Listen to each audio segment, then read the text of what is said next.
Interesting, isn't it, with the latest series of The Crown, how exactly they've decided to paint Carol Middleton, the mother of the Princess of Wales, Catherine, otherwise known sometimes still around the world as Kate Middleton, in a very negative light. I mean, I think it's really unkind. But again, as they've now decided, it's a fictional characterization, not necessarily the truth. Again, though, these are living people, and these are the people that have to read these headlines and see these particular stories. It's just cruel, and that's the thing that I do find very odd about The Crown. Clearly it's like saying, well, it doesn't really matter if it's a true story, they're dressed up in the outfits, we might as well say this anyway. Now, one particular idea clearly that this particular individual had has well and truly backfired on Catherine, the Princess of Wales, but this time, fingers crossed, in a good way. As ever, let me explain. Hi, good morning. How are you? Nice to see you today, and as ever, nice to have your company. You're right. Yes, not. You see, there's a train there. I like to point these things out because, as I say, people often say, "Is it a green screen here?" No, this particular view, I have to tell you, is not bad. It's the best light. The opposite view is the river, which I know a lot of people like, but you look a bit grey. What do you mean I look grey now? No, but you know what I mean? It's weird, isn't it? People say to me, "Oh, Neil, you look tired." You flick the camera another way and stand in the different light and you don't look as tired. Like Deputy Dog. I know. Well, anyway, back as ever to your breaking roll story of the day.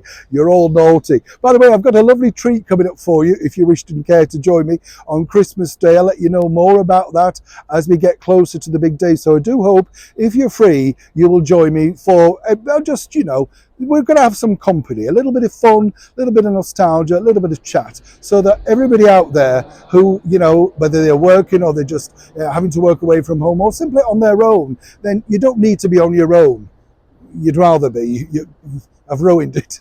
Anyway, Christmas Day. I'll let you know more soon. Back as ever to your breaking roll story. This is just a quick one, really, because I don't know if you remember this particular story. As that book came out, Endgame, and it was all salacious stuff about, certain things. And let me tell you, it's going to be radically changed when it comes out in paperback, if it ever comes out in paperback. But one of the things that the author and the team were very keen to do is clearly, bash the Princess of Wales. Whichever way you look at it, it was very, very negative towards Catherine. And some might say, well, what has she done other than just do the job and do a very good job of it? I think she's done a lot of sterling work. As I've said before, people are negative, but it's jealousy, and that builds a very big factor. What's interesting also, I believe, about Catherine, the Princess of Wales, is the fact that she's just ignored it.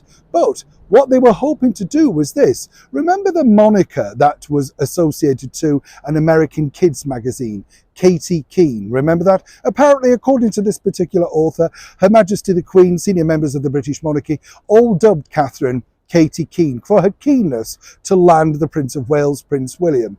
Now, what they were hoping to do was to turn that into an absolute negative that would get picked up by, newspapers, digital platforms, glossy magazines, that sort of thing.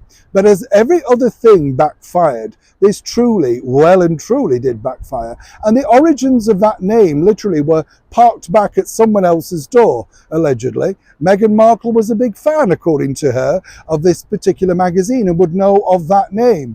I'll just park that there and let you ponder.